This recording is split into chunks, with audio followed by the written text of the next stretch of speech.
Welcome to the Meta Woman podcast. We address the issues, opportunities, and challenges facing women in the development of the metaverse, the biggest revolution since the internet itself. Every week, we bring you conversations with top female talent and business executives operating in the gaming and crypto industries. Here's your host, Lindsay the Boss Poss. The Meta Woman podcast starts now. Hello, and welcome to the Meta Woman podcast, part of the Holodeck Media Podcast Network. I'm your host, Lindsay the Boss Poss. From struggle to success, we're covering it all. To our returning listeners, thank you so much for supporting the show, and for our new listeners, welcome. I hope you enjoy. This week's guest is the wonderful Cary Tilds, Chief Strategy and Operations Officer at Frameplay. Cary, welcome to the show. To start, I would love for you to give the audience a bit about yourself and your background so we can get to know you. Thank you so much. I was pretty excited when I reached out to you because I'm a big fan. So I'm fangirling right now as I get to do this experience with you. So just that's worth noting. I've been in technology and innovation for a really long time. I've worked for very large advertising companies like WPP. One of the most noteworthy roles I had was Chief Innovation Officer there. And I was lucky enough to work at a joint venture owned by Ford Motor Company for a couple of years.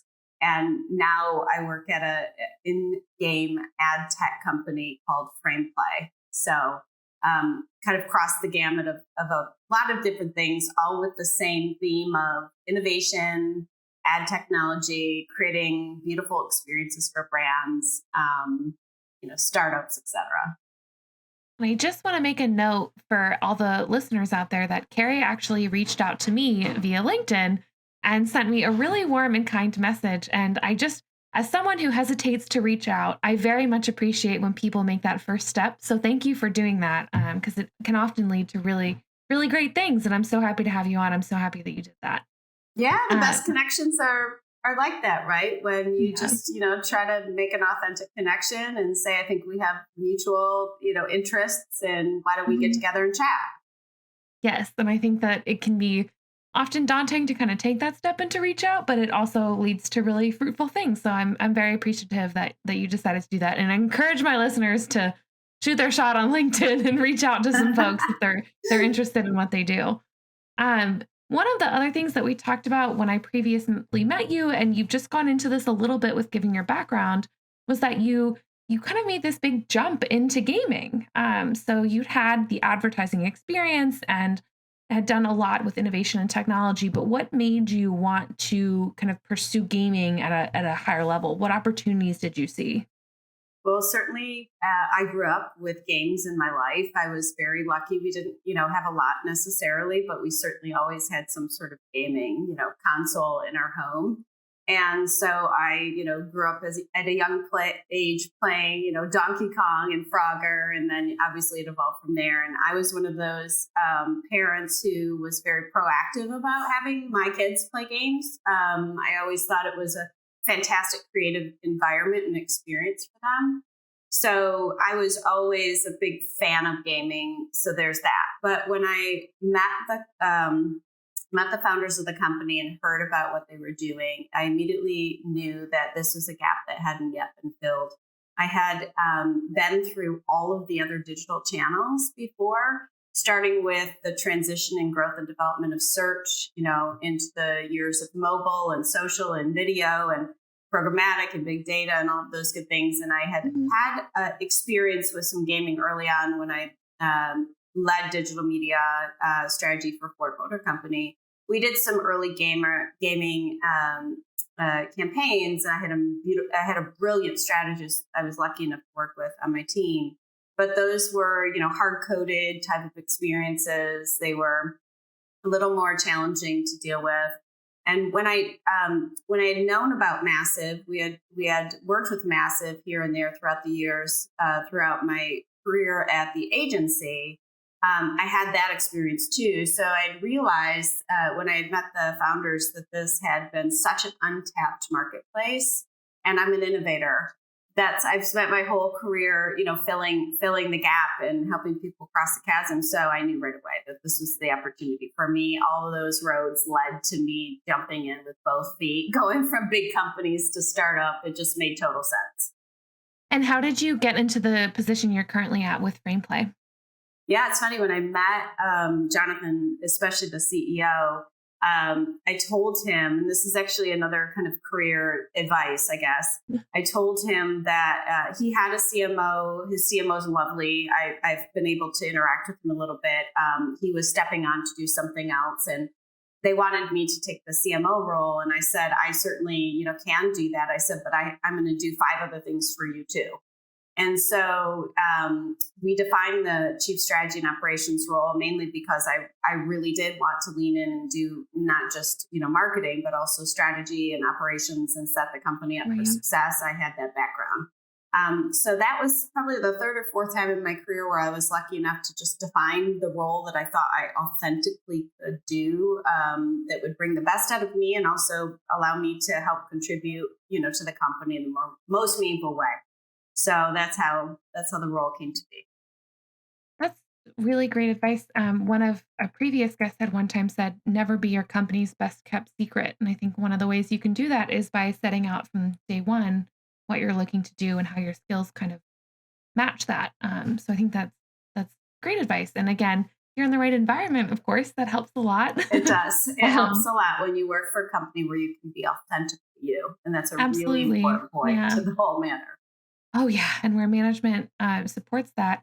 So I want to shift gears just a little bit and talk about what you do with advertising and marketing and how you take a creative and innovative approach to that.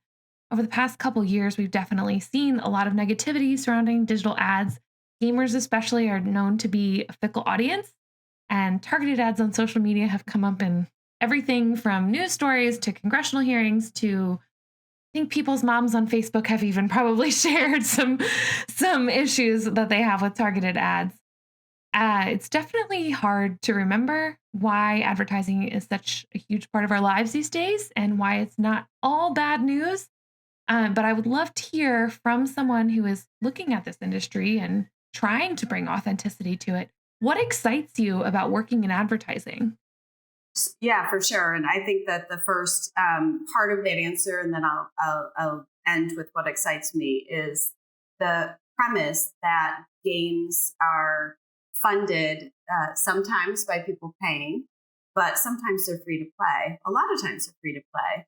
And the idea that we, as the gaming community, want to have more content, more games, et cetera, requires us to have funding models. And current monetization models are being challenged by the fragmentation and the changes in the industry related to cookies and mobile IDs and privacy and all of those things that are important topics. And so when you think about new monetization strategies, it's really about supporting the game development gaming community. But really at the center of that is making sure that the game experience is taken care of. Gamers don't want, when they're actively playing the game, they don't want to be disrupted. Right. They want the performance and the experience of the game to be amazing. And so how do you, the goal is to determine how you can put brand messaging in that environment in an authentic way without disrupting the performance or this experience of the game. Honestly, that should be the same exact goal as all advertising. It shouldn't be just related to video games. Video gamers are, I would say, the most discerning crowd on the planet. They care greatly about their content experience, as they should. But what if you thought about that exact philosophy to the rest of advertising? What if you put the content first? What if you put the experience first? What if you really thought about the context in a much more meaningful way rather than thinking about it as a targeting tactic? You thought about it as actually how does your brand message resonate in this environment? What do I need to do differently as a brand marketer in order to truly show up in this environment in the more meaningful way? And what gets me excited about advertising is solving those complex problems, solving the complex problem of context, content, creative, so that ultimately the consumer, or the gamer in this case, is thought of first and not last. And so that's sometimes a hard problem. Sometimes people get lost in, doing the day-to-day operation of digital marketing, and they sometimes forget that it's actually the consumer experience at the end that matters, and that's what will pay out for the brand in the end. So that's what gets me excited every day, is to think about that complex problem solving. I want to dig deeper on this, because the question of authenticity and how to authentically reach gamers comes up quite a lot. The word authenticity gets tossed around in the gaming industry a lot. I think it's becoming one of those kind of buzzwords where I think people have there's a good heart behind it, but I don't know that the word holds all the meaning that it used to. If everyone is trying to be authentic, but also trying to sell an experience or a product, I think that it can all get convoluted. And in a recent blog post, which we'll link in the show notes, I think that you framed authenticity in a new way that I found much more compelling personally. And you used the word seamless and the idea of a seamless experience, maybe rather than a completely authentic experience. Again, these words, they change in their meaning, but I feel as if when it comes to advertising, seamless experiences may be of more important than authenticity fully. But how do you weigh those two things, and what does this seamless experience mean to you? That's great. Thank you so much for, first of all, for reading the article. Understanding the environment is the first part of what I mean by that. And we've done a significant amount of work with the IAB UK and the IAB US to break down what in-game advertising actually means, for example. And, up until this year, it was basically a big, bucket of stuff. So when I first started at Frameplay and I told people what I did, they go like, oh, okay, like Twitch? And I would say, no, Twitch is great. Twitch is people watching people play games. What I do is work with game developers to put ads in their games for people who play games. And what the IAB work really did was start to break those environments down into much more meaningful components. So there's a difference between people who watch people play games and people who play games. There's a difference between ads that might be around or next to a game when you've paused the game. You're either in between levels, you finished it, whatever the case may be. And then when people are actually actively playing the game, they're in full attention. They're not folding their laundry. They're not multitasking. They're literally immersed in that world. Intrinsic in game advertising is a much more, meaningful experience and different experience than the others. And so when you think about the word seamless, what that means in all of those environments is something very different. Treating those environments differently will allow the brand marketer or the brands to be authentic, but be integrated into the environment or the experience that's bespoke to that experience. And that's what we need to do as an industry, is start to break down the experiences and not kind of do this whole kind of peanut butter approach, is that what they call it, to gaming, but really, again, educate yourself, learn, so that when you go into these environments, you think about them discreetly and your ads become seamless. Okay, and you've used this term intrinsic advertising. I believe you did define it before, but can you just reiterate what that means to you, exactly what it means? Yes. I particularly like the "don't be a clickhead" movement. I think that's a very clever pun. But yeah, I just want to make sure that everyone, myself included, understands what the exact definition of intrinsic advertising is and what it means for the gaming industry. Frameplay certainly, came out with this word and this meaning when we first launched our company. So the meaning was really debated thoughtfully and carefully, before the word was chosen, at least by the founders and the founding team. And the goal is to think about the idea of the word intrinsic. It means natural, naturally placed inside the game.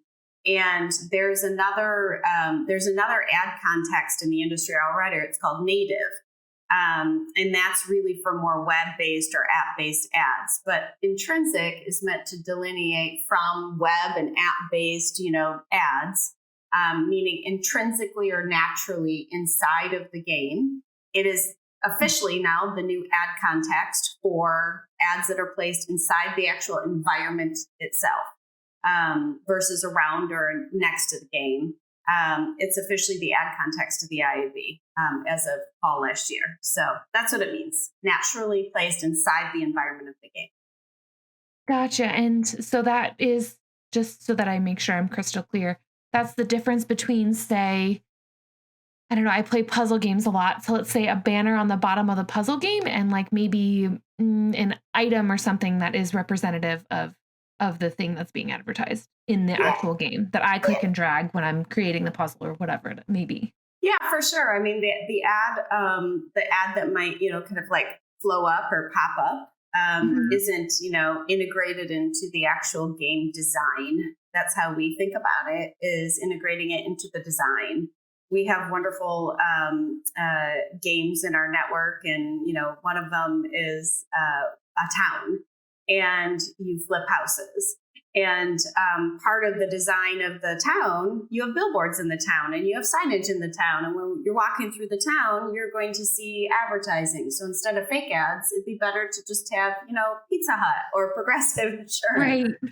Right. Or if you're playing, golf or tennis, you often see, ads placed appropriately throughout the course, throughout your experience, especially if you're playing in a tournament. So that's what we mean, placed naturally or intrinsically inside the environment itself. The game designer places the ad. That's the beauty of this whole thing. Because they're designing the game, they're thinking through, where does this make sense in context of the actual experience of the game, of the design or the context of the game, just as much as they think about putting a tree on the corner of whatever the experience is. They'll think about, I should probably put advertising. And why not have intrinsic in-game advertising? It helps you monetize the game. Yeah, that makes a lot of sense. Okay, I like the way that you put that. Zooming out to the company side, we've talked about the developers and the gaming audience. But what opportunities should companies be on the lookout for to make an experience seamless? Tripping over my words there. And what shouldn't they do? So, when you mean companies, do you mean game developers or advertisers? I think both. I would like to hear from both perspectives. What can, because like, as you're saying, maybe you're walking through a town and there's a Pizza Hut ad, and that makes a lot of sense because that might happen in the real world. Now we're both going to be hungry for pizza. Right? Who isn't? But there might be some other company where it wouldn't. And actually, I think that auto insurance is particularly clever because if everyone sees a bunch of auto insurance advertisements everywhere, so this would actually be a new way to consume them. But I'm trying to think, and I can't come up with an example on the spot, but there's ways or things obviously where companies wouldn't make sense in the particular context of that game. Oh, yes. So how are you kind of able to do that matchmaking process where it's like, okay, if you're in a town, it makes sense to have Progressive auto insurance, but maybe if you're playing an outer space game, there might be something else that maybe fits that theme a little bit better. From both the game developer's perspective, as in keeping their games free and learning how to properly advertise and including advertising in a way that is intrinsic and popular with their audience to continue playing, and from companies' perspective who are looking to advertise in the proper worlds, how do you go about that kind of matchmaking process? Yes. And is there anything that stands out as like not necessarily anything Frameplay has done, but any other ad campaigns that you've seen other places, other companies where you've thought, that really misses the mark for this? 100%. I've got all sorts of answers. And also this is good for games that aren't just free to play. Certainly we have clients that do charge, but maybe they don't charge as much because they can offset it with the new monetization stream. I'm tripping over my words. So when you think about the development process, at least for our philosophy, the number one thing we do is we work hand in hand with them, and they certainly have complete control. They are the designers of the game. So we help guide and advise them. We want to make sure that they put ads in the game where they naturally belong, where they intrinsically belong. So that's really important because at the end of the day, it's about optimizing the experience, the joy, the delight, sometimes the competition, whatever you're playing a game for. So at the core of this is getting the actual design right and making sure that you're putting those placements in the right spot. The other part of it is making sure you put them in a spot where people will see them. Our technology actually calculates whether or not you as the player see the ad. We have a 3D viewability capability that constantly calculates that. So we're going to be able to give our game developers feedback on whether or not the placements in their game were seen. They want them to be seen because they make money, and they also want to make sure that the brands are happy. So that's part of that journey is very hands-on QAing those processes. These are oftentimes very multi-year works of art, and making sure that we get that right is really, really important. I've seen on the game developer side, where it's not been our technology. Maybe the technology isn't as ready, and it might actually deliver ads that aren't actually showing up. It might be with a black box or something. So making sure that the tech is tested and properly renders ads, because these are real-time live streaming experiences. And so having the game developers, they do that. They do due diligence with us. They want to make sure that, our technology, our frame per second, load is very, very low. All those things that they should do, with us. And I think they found, that some hiccups along the way with some other approaches. On the advertiser side, we actually have a different creative standard. So think about a web banner ad. Okay, what we see in a web banner ad is install now, click here, some calls to action, or it might be a ton of text, or it might be, just a lot of stuff going on, because typically people, they're, staring at a web page or whatever. In a game, you're constantly moving. You're playing. It's an environment. So what you want to do, first of all, is make sure that the ad, it doesn't have all the stuff in it, that it's easy to understand.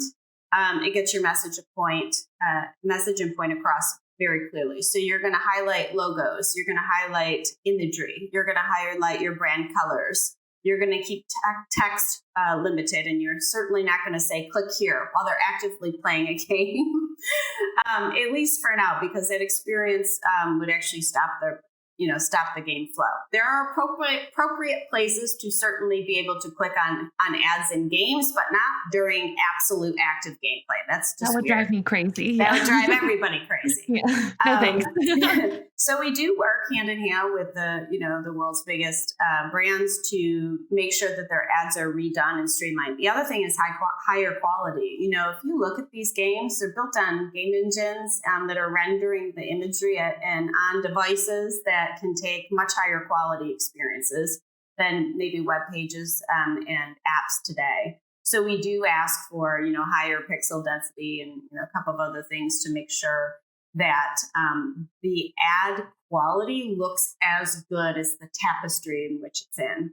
So that's a big deal too. And we've seen some missteps again from some other, instances outside of our platform and our network where they might accept current web-based ads and they just don't look good,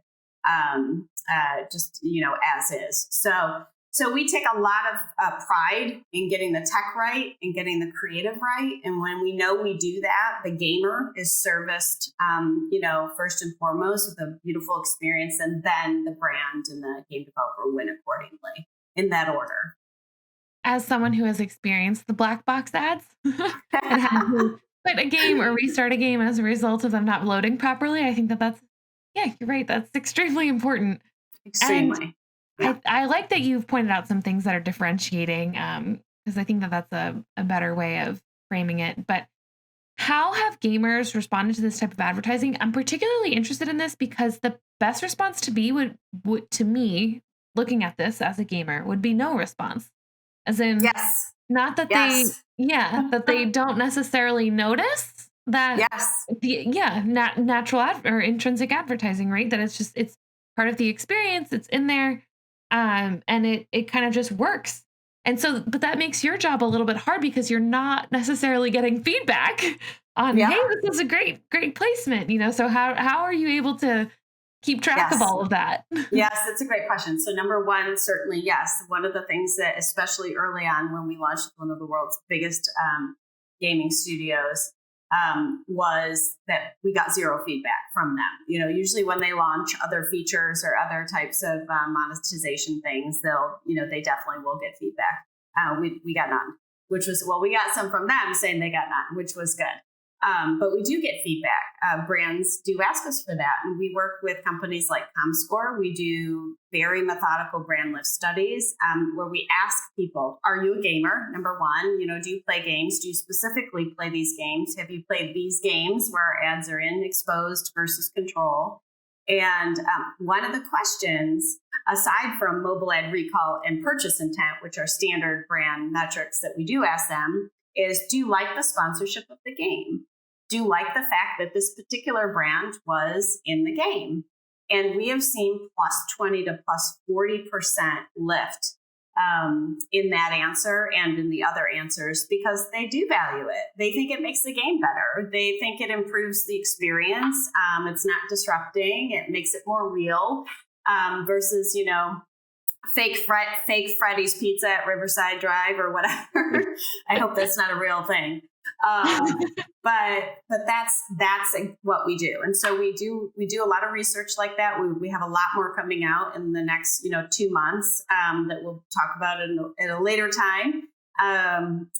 But we do ask them that, and they do tell us, gamers aren't shy at all. So they will let you know. Their best and worst qualities. No, they'll let you know, which is wonderful. Right. No, I definitely, yes, I think that we have all heard instances of the gamer community reacting negatively to things. Yes.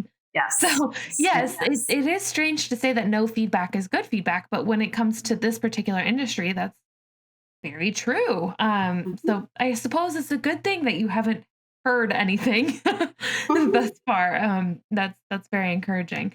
I wanted to get into a little bit about diversity, equity, inclusion as well, because I know from your point of view, and we've talked about this previously, but why has it taken so long for the advertising industry to recognize that gamers as diverse as the human race? Because over 2 billion people in the world play games, and there's only 7 billion people in the world. So presumably there's a large percentage of the population playing games.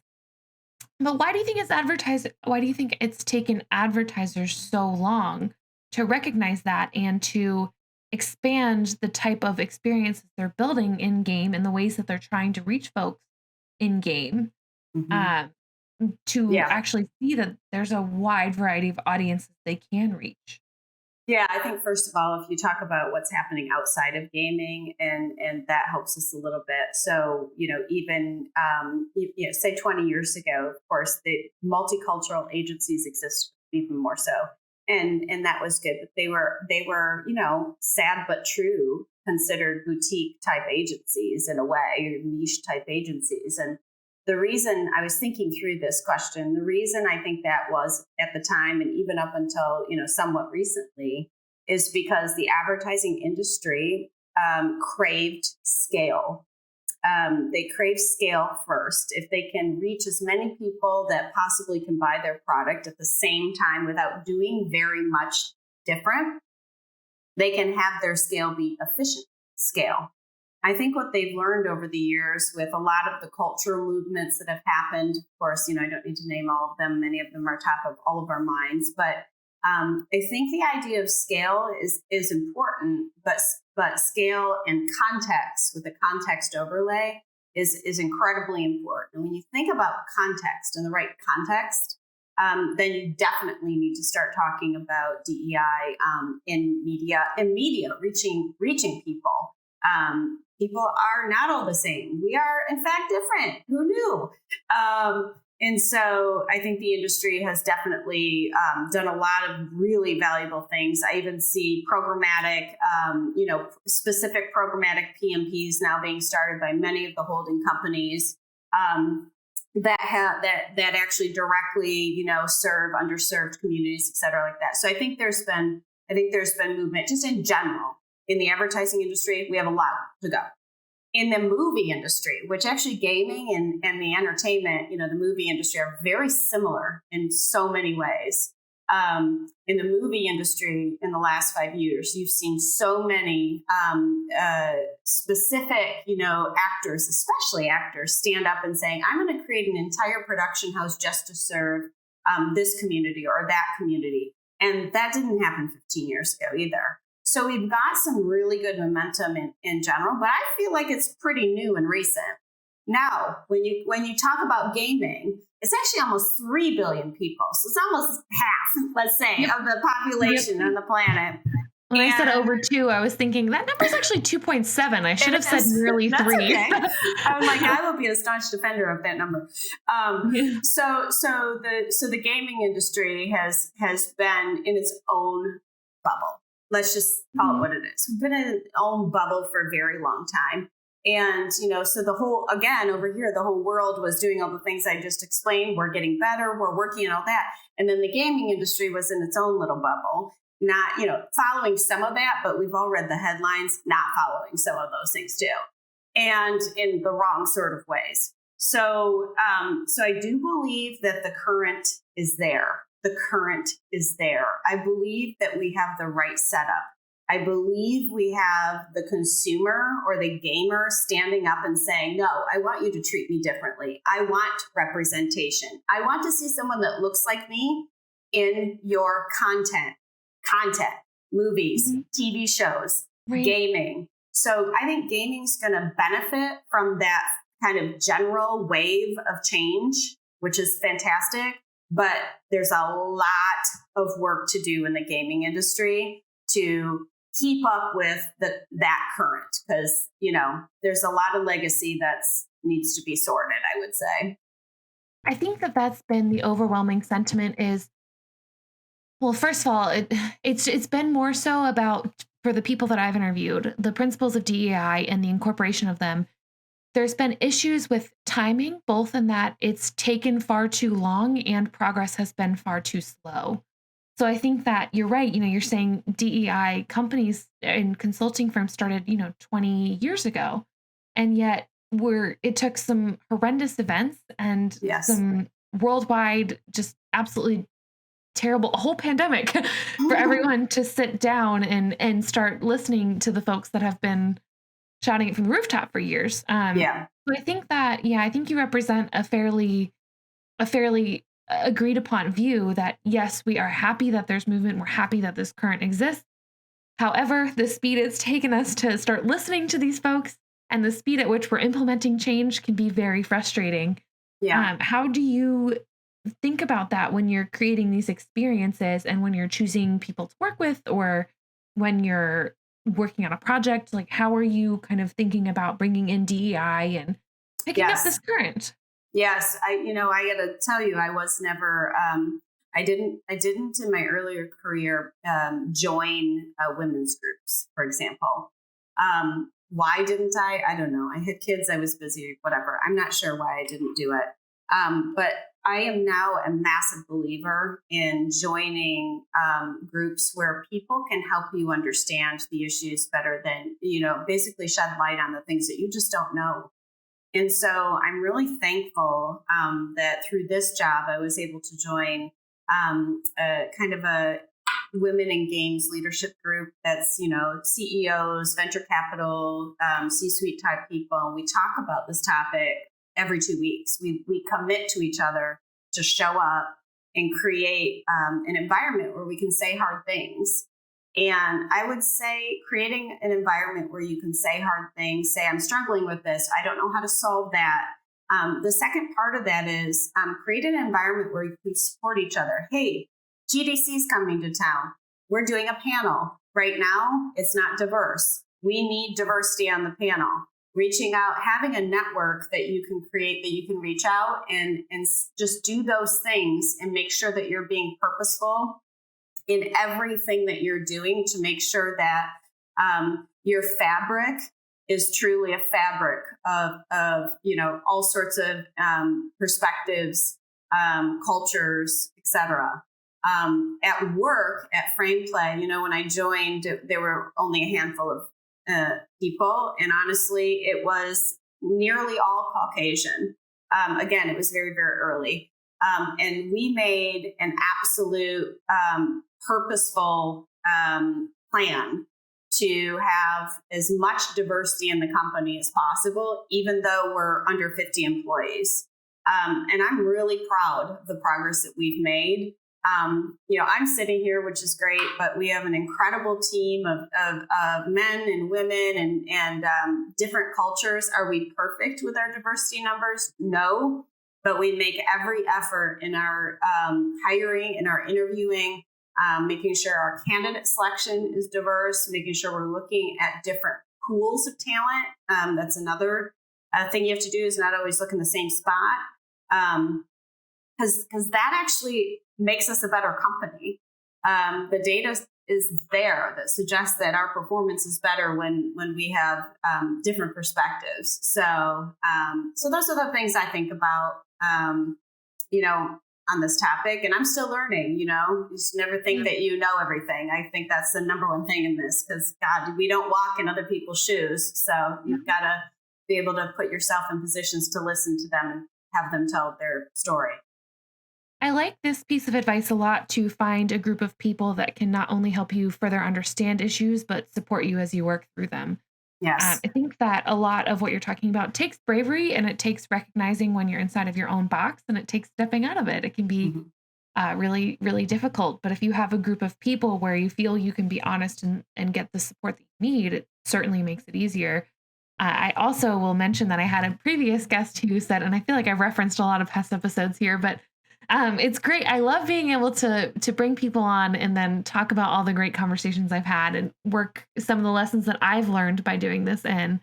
But she had very succinctly said that DEI equals ROI. And I thought that was great way of saying it. And you have further proven her point there. Yes, for sure. Yes. And so I do want to talk about how this all relates to the metaverse and the opportunities you see there. Metaverse is kind of this big, I don't know exactly what to call it, but it's a big lump of confusion in terms of ideas and future tech. And there's a lot of possibility, but there's also a lot of pushback. There's a lot of excitement around this idea. And I think there's just as much skepticism, which probably means that something is going to happen with it, right? Someone will be right and someone will be wrong. Yes. Or all the big group of us sitting in the middle will say, okay, yeah, we thought something was going to happen.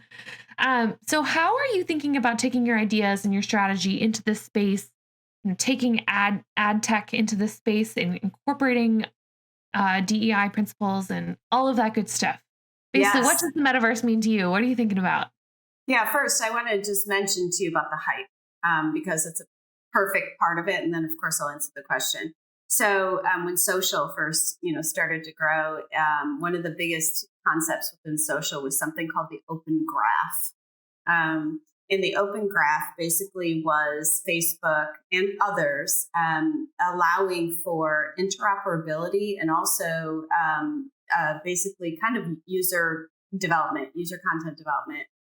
Whether that be called UGC or just they allowed you to develop, other applications that connected in and leverage the open graph. So that's a really important point to think about, because in the beginning, people didn't understand the power of that, which fundamentally fueled, a significant amount of the communication and content of the internet, and of course of mobile applications. So if we think about the idea of that concept, and then you think about how that's being applied to some of the concepts of the metaverse, or just Web3 overall, because the metaverse would be, one component of the concept of Web3. I happen to be a co-founder of the Web3 Marketing Association as well. And so we think about these concepts in kind of the context of Web3 transition, metaverse being a virtual experience, an elevated virtual experience within Web3 that has other elements like, new currencies, new data and technology kind of platforms and approaches, crypto, blockchain, new forms of creative art, etc. So the metaverse is certainly, I think, for shapes and forms of the concept of the metaverse will absolutely happen. So that for me is not really a debate, but the metaverse versus metaverse-like experiences, I think are what people should be debating. The true capability for the metaverse, meaning one single, decentralized world, is a wonderful vision, probably for science fiction, but metaverse experiences that do interoperate and connect, I think, certainly are the near term reality that will happen if they already do. How does gaming relate to the metaverse? Certainly Frameplay, as mentioned, is a leader in intrinsic in-game advertising. And as mentioned, how we do that is our technology works with game engines. And for students of the metaverse, if you're a student of the metaverse, you know that game engines are basically the primary drivers of the content experiences today. They involve lots of different technology components for the novice to understand. They have basically creative libraries that help render the pictures. They have audio capabilities that help the sound render in concert with the pictures. In the experience, they have artificial intelligence. They have some physics engines, et cetera, to help everything kind of work together. So this is different than websites, and that people's cheese has to move there, and they need to understand how game engines work. Game engines also power games. And so we are experts at serving ads inside of virtual environments that are games. That is our bread and butter today. We're very focused on that. We believe fully that the metaverse and video games are mutually exclusive but complementary. And we think that they will forever be best friends in concert with each other, but they do definitely serve two different purposes. And we are very, very focused on making sure that the experience and the performance of the gaming environment that's powered by a game engine is flawless for the gamer, for the game developer, and for the brand. And certainly, your question was, how does it apply to the metaverse? Well, of course, if you have a metaverse based on game engine mechanics, then there will be opportunities for that tech to translate into those environments in meaningful ways. But we're focused today on getting the games right.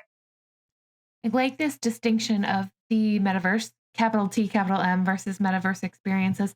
I had written this in the notes, but there's a recent article about Steam founder Gabe Newell basically just being so grumpy about the metaverse, and it really kind of got me down. And I've heard so many people say, this is Second Life and all this stuff. Gabe Newell made a good point of basically saying, immersive experiences in video gaming have been around for a very long time. And I do tend to agree with that. I think where he falls short is not recognizing how those experiences might change and expand and adapt. Which I think is something that it sounds like you are excited about. I'm very excited about that, obviously, as a lifelong innovator. I always love a good challenge. And as I mentioned, context, creative, content and consumer. And when you get those things right, especially in, really complex virtual environments, you're going to win every time. But there's some real big challenges with the metaverse we still have to solve in terms of just, we need much more compute power. There's a lot out there. We talk about the idea of an energy drain, with all of these beautiful visions of the virtual world. It takes a lot of energy. And do we really want to, go that route without having some solutions for that, which I'm sure somebody will solve. So there's some big challenges still to set forth. That is a big rabbit hole to go down. Totally. Which we do not have time for. Before we get into our last segment, I like to do a short summary of some of the stuff that we talked about in the podcast so far.